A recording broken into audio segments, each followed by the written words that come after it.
જેતપુર સાડી અને dress printing માટે વિશ્વ પ્રખ્યાત છે, તેટલું જ પ્રદૂષણ માટે જ પ્રખ્યાત બની ગયું છે. પ્રથમ વરસાદમાં લુણાગરા અને કેરાળી ગામ પાસેથી પસાર થતી ભાદર નદીમાં પાણી આવતા અમુક ગેરકાયદેસર એકમો દ્વારા આ તકનો લાભ લઈને પ્રદૂષણ માફિયાઓએ પ્રદૂષિત પાણી છોડ્યું હતું. નદીમાં આવેલ પાણીમાં આજે સાડી કારખાના અને સોફરનું કેમિકલયુક્ત પાણી છોડીને નદીને પ્રદૂષિત કરતા નદીમાં ફીણના ગોટે ગોટા વળ્યા હતા અને જાણે આખી નદીમાં બરફની ચાંદરની ઢકાઈ જતા કાશ્મીર જેવો નજારો જોવા મળ્યા હતા.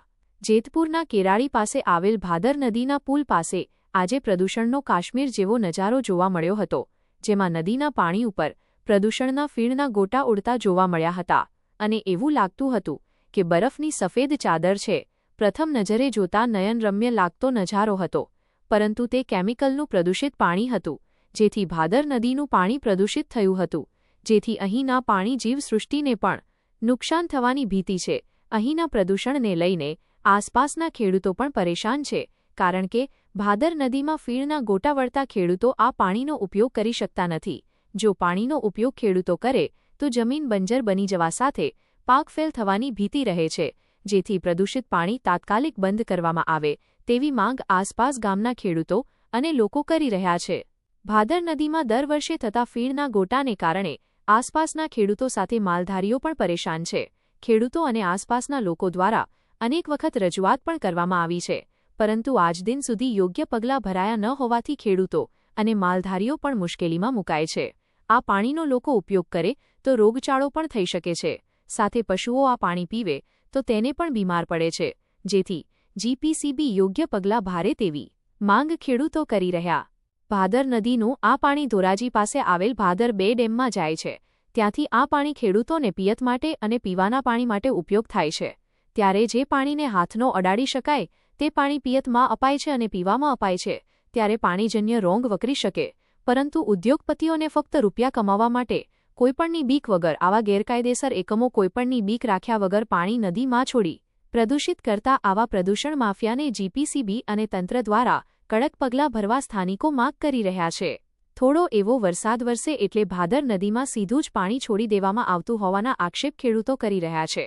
સાથે નદીમાં પ્રદૂષણના પગલે ફીણ થતાં જાણે કાશ્મીર હોય તેવો ભાસ તેવું લાગે, તેમજ જીવસૃષ્ટિને નુકસાન થાય છે, પર્યાવરણને પણ નુકસાન થતું હોય છે.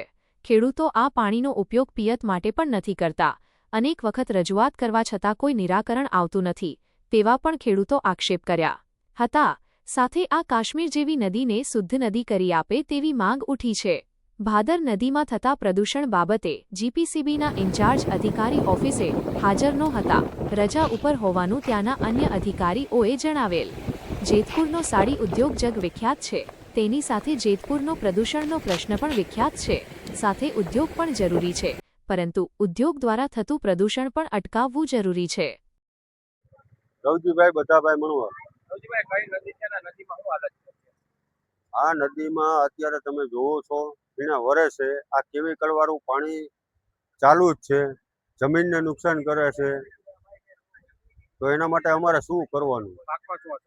પાકમાં અસર અમે ગમે તેટલું વાવી 2 વાર તો વાવવું પડે, છતાંય અમારે નુકસાની થાય છે. રજૂઆત તો હવે કેમિકલનું બંધ થાય પાણી તો અમારું ભેરું થાય, બાકી ભેરું થાય એમ નથી. માંગ શું છે? માંગ તો સરકાર પાસે માગી છે અમે, આ કેમિકલ વાળું પાણી બંધ થાય એ માટે.